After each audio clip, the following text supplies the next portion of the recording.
Fala galera ligada no canal, beleza? Meu nome é Fernando, este é mais um Zonamista e hoje vamos falar de Santos, vamos falar um pouquinho de Santos para entender o que aconteceu ontem no Urbano Caldeira, viu, Abelmiro, tá bom? Mas antes eu peço para vocês curtam, comentem, compartilhem o canal com seus amigos e quem não é inscrito se inscreva, quem já é inscrito compartilha com os amigos para passar o vídeo para frente, para fazer o YouTube, o algoritmo do YouTube entender que o conteúdo é de qualidade, tá bom? Eu vou me explicar porque ontem à noite eu falei que haveria um vídeo do Yamal, né, hoje. E eu já estava com todo o conteúdo separado. Só que devido às coisas que aconteceram ontem e devido a esta maravilha que se chama futebol, né, não dá pra gente ficar pregado a somente um ou outro tema. Tá? Muitas coisas já aconteceram desde ontem do vídeo que eu falei do Yamal pra vocês. Tá? Já teve Santos, já teve Cruzeiro, já teve técnico que interessa a seleção na praça, então conteúdo é o que não falta, tá? Mas vamos focar em Santos? Vamos falar da crise do Santos? Na Vila Belmiro ontem, pela Copa do Brasil, jogaram Santos e CRB. Vou deixar aqui em cima no card para vocês. O Santos que vem com Gabriel Brazão, vem com Escobar, vem com Aderlan, Gil e Zé Ivaldo na linha de zaga. No meio de campo você tem Diego Pituca, você tem João Schmidt e o Rolheiser. Ali na frente você tem o Gabriel Veron, o Guilherme e o Tiquinho Soares. Tá? Era o primeiro trabalho, né, do novo treinador do Santos, o Kleber. E assim, não tinha muito o que fazer, porque ele acabou de chegar e o clube também já está perdido. Tá? O Santos tem dívida alta, tem problema com a diretoria, tem problema no campo, mas depois a gente fala disso. Vamos focar no campo do Santos para entender o que aconteceu ontem. Quem esperava que o CRB fosse ficar retraído, resguardado, esperou errado. Porque realmente o CRB, ele vai para cima do Santos desde o primeiro minuto. O placar moral de ontem era para ser no mínimo 2-1 para o CRB. Tá? Acho que um placar ideal seria 3-1. Tamanho que o CRB criou, o volume de jogo que o CRB teve para cima do Santos. Foi bem superior ao CRB ontem. Tá? Algumas jogadas, né, no primeiro tempo acho que me chamaram a atenção. O Santos não conseguia criar, né, pelas laterais, não tinha tanta criação. E aí teve uma pancada do Zé Ivaldo, que o goleiro do CRB fez uma boa defesa. No rebote foi o Verón que chutou, o goleiro também foi muito bem. E aí tem o lance do gol, né? Cobrança de escanteio. O João Schmidt dá uma casquinha, a bola vai pro Rolheiser, que chuta pro gol, e o goleiro do CRB ainda pega, né? Só que ela já estava dentro do gol, ele ainda faz a defesa.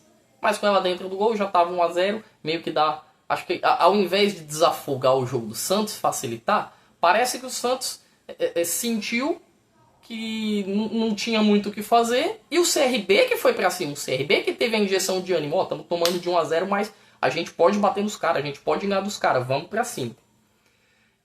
Vem o segundo tempo, e assim, o Brazão no primeiro tempo já tinha feito 2 boas defesas. Tá? Vem o segundo tempo, e aí é Brazão pra cá, Brazão pra lá, Brazão pra cá, Brazão pra lá, fechando o gol. Até que tem o lance do gol de empate. O Gil, ele dá a bola no pé do atacante do CRB. Ele vai tentar atravessar, cruzar a bola pro Aderlan. Vi muita gente culpando o Aderlan. Não vejo dessa maneira, tá? Acho que o Gil vai mal no lance. E ele vira uma bola totalmente fora de esquadra pro Aderlan. Totalmente, tá? Com relação ao Aderlan, acho que pode até dizer que tem uma certa culpa, mas não dá. O lateral não está preparado para receber aquela bola no fogo ali. Não significa que ele não tenha que receber e se virar. Mas normalmente ele não está. E se o atacante estiver vivo naquele lance ali, a posse vai ser do atacante. No caso, aconteceu o pior dos mundos para o Santos, que foi tomar o gol. No fim do jogo, e o Brazão ainda fazendo suas boas defesas. No fim do jogo, tem o lance do pênalti para o CRB que é escandaloso. Tá? Antes até... Teve uma bola na trave do CRB, um chute que o Brazão toca nela com a ponta da luva e ela vai na trave. No lance do pênalti, o Gil chega a me dar vergonha. Assim, de tão atabalhoado, de tão estabanado que é o lance do Gil. Né, o atacante do CRB antecipa, CRB do Barroca até. Pra quem não lembra do Barroca, aí, o Barroca tá no CRB, tá, pessoal? E o Gil, ele dá o pontapé no atacante que tinha sido antecipado. Totalmente sem tempo de bola, totalmente sem noção do espaço em que ele estava. Pênalti para o CRB aos 51 minutos de jogo do segundo tempo. Na batida o Brasão faz uma ótima defesa, muito boa, e me chama a atenção uma coisa nesse lance. Quando o Brasão faz a defesa, o Santos tinha o Escobar, o Santos tinha o Zé Ivaldo, o Santos tinha, acho que era o Schmidt que estava ali. O Santos tinha Deus e o mundo na área. Até minha mãe, se brincar, tava lá na frente da área, tá? E ninguém vai na bola, cara. Se não é o Escobar para chegar e dividir a bola com o atacante do CRB, o Santos ia tomar uma virada num rebote de pênalti. E se eu sou o Brasão, aos 51 minutos, defendendo um pênalti e tomo um gol de rebote porque os meus zagueiros, a minha cavalaria não chega para me ajudar, meu amigo, eu vou sair pagando geral para todo mundo, eu vou arremessar a garrafa de Gatorade, eu vou estourar o sinalizador no cara, eu vou ficar louco, eu vou perder a linha tranquilamente, porque o que o Brasão fez é sensacional, já estava pegando muito no jogo, tá? E pegar um pênalti aos 51 e ainda correr o risco de tomar o gol no rebote porque a zaga, né, não corre, não se mata, é algo preocupante. No mínimo, tá? No mínimo preocupante. Vou deixar o card aqui também. O Santos ele tem 50% de posse de bola, o CRB.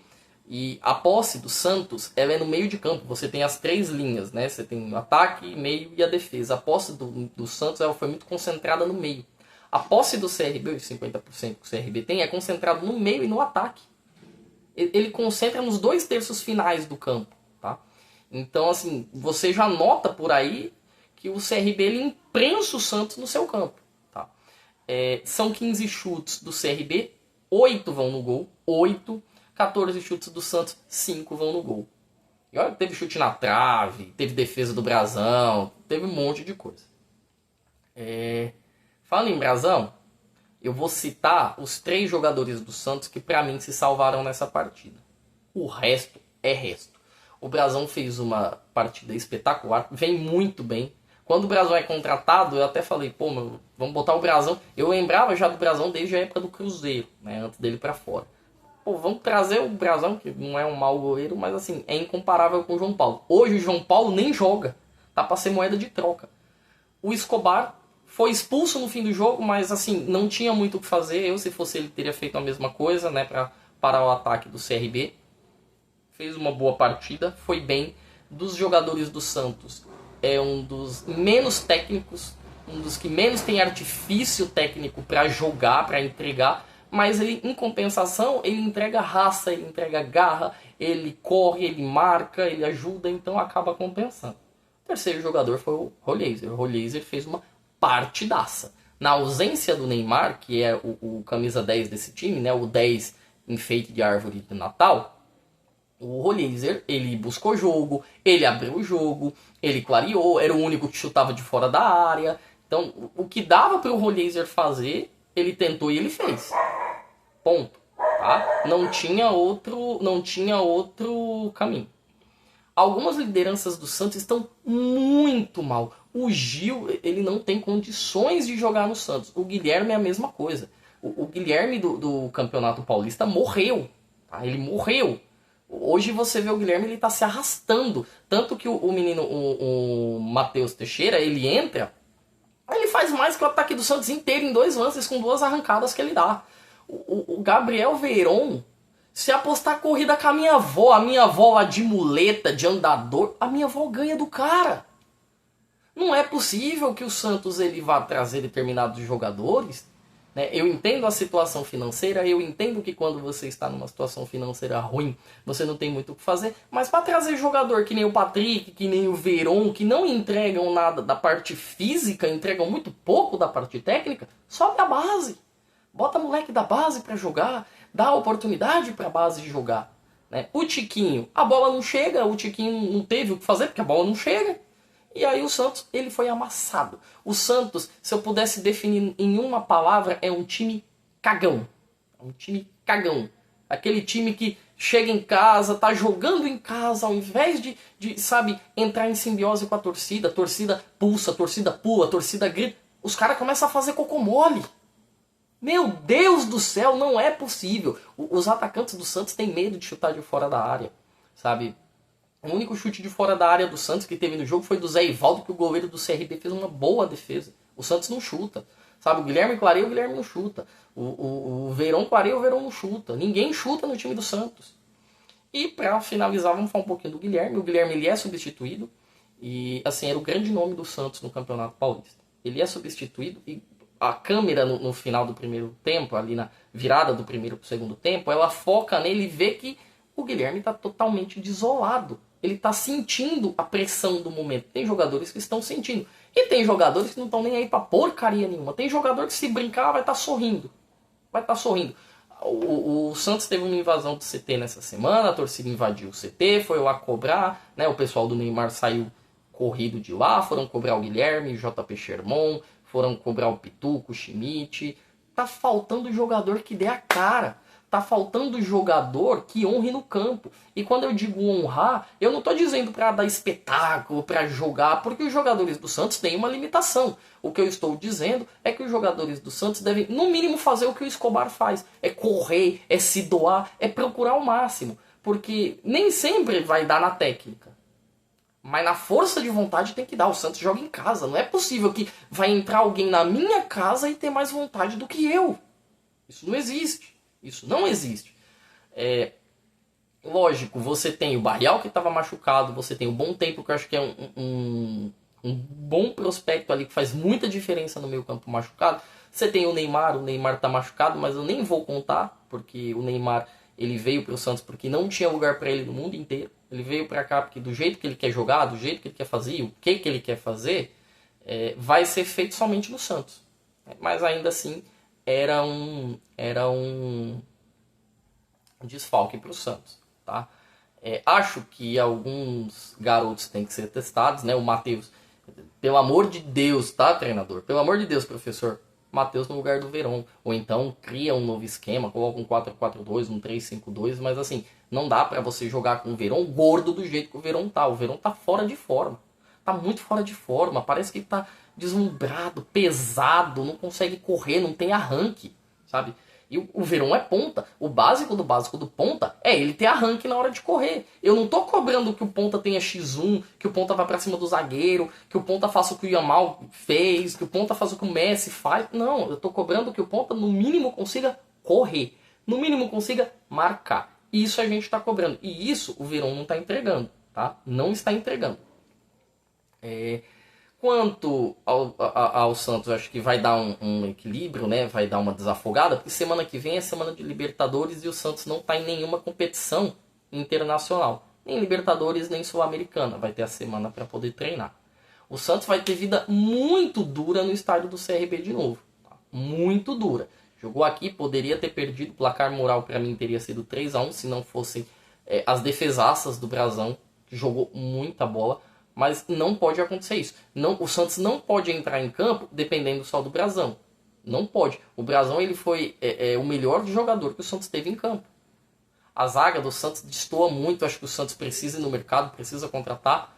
Mas o que eu vejo é um clube sem rumo. É um clube que não sabe o que fazer. O Teixeira tá perdido. O Teixeira ele não pode. O Teixeira ele gastou no elenco do Santos, na montagem do elenco do Santos, mais de 100 milhões de reais só nessa janela. Ele gastou na compra do Zé Rafael, ele gastou na compra do Rolheiser, ele gastou pro Barreal, né? Fora os que vieram assim de graça, emprestados, mas que você também tem os vencimentos, os salários do jogador para pagar. Então, já começa que assim, o Santos, ele não sabia nem o treinador que ele queria. Ele vai, sai do Carille, já falei mais cedo aqui, sai do Carille, vai pro Caixinha, são escolas diferentes, um é muito defensivista, outro é um cara totalmente físico. O Caixinha nem de propor tanto o Caixinha é físico. Então, imagina, você que é velho, sai de um cara que é tranquilo, você correr uma meia maratona. É isso.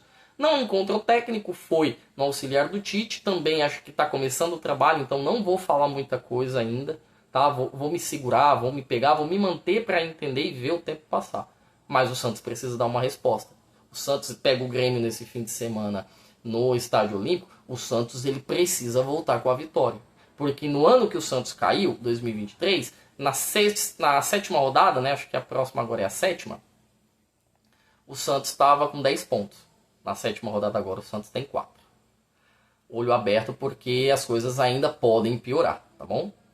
Galera, esse foi mais um Zona Mista. Eu me despeço de vocês, peço que curtam, comentem, compartilhem o vídeo no canal, tá bom? Se inscrevam também. E amanhã, sabadão, dia de jogo, tem muita coisa pra gente poder falar, tá bom? Uma ótima sexta pra vocês. Sextou!